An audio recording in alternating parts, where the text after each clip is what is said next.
जटा खोली हो जटा खोली होली खेले ले भोला जटा खोली होली खेले ले भोला जटा खोली होली खेले ले भोला जटा खोली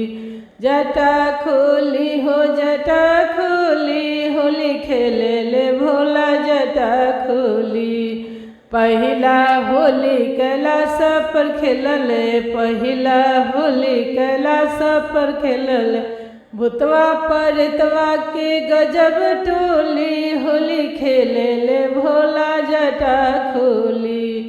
भूतवा परतवा गजब टोली होली खेले ले भोला जटा खोली।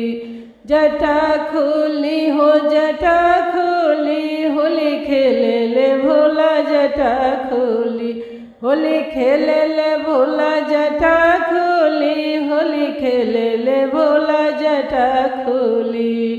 दूसरा होली अयोध्या में खेलले दूसरा होली अयोध्या में खेलले अयोध्या में खेलले अयोध्या में खेलले अयोध्या में खेलले अयोध्या में खेलले राम लखन के गजब टोली राम लखन के गजब टोली होली खेले ले भोला जटा खोली होली खेले ले भोला जटा खोली होली खेले ले भोला जटा खोली।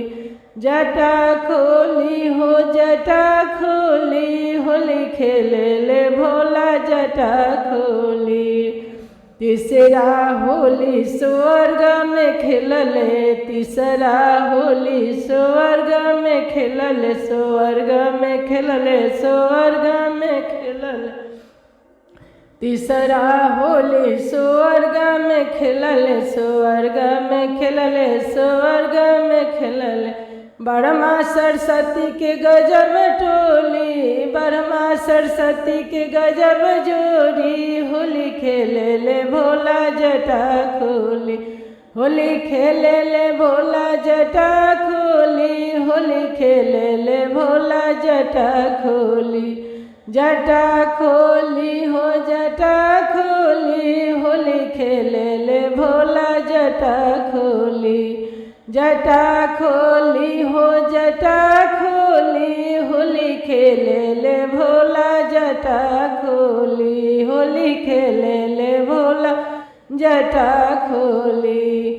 चौथा होली गोकुल में खेलले चौथा होली गोकुल में खेलले गोकुल में खेलले हो गोकुल में खेलले गोकुल में खेलले हो गोकुल में खेलले कान्हा राधा के गजब जोड़ी कान्हा राधा के गजब जोड़ी होली खेले ले भोला जटा खोली।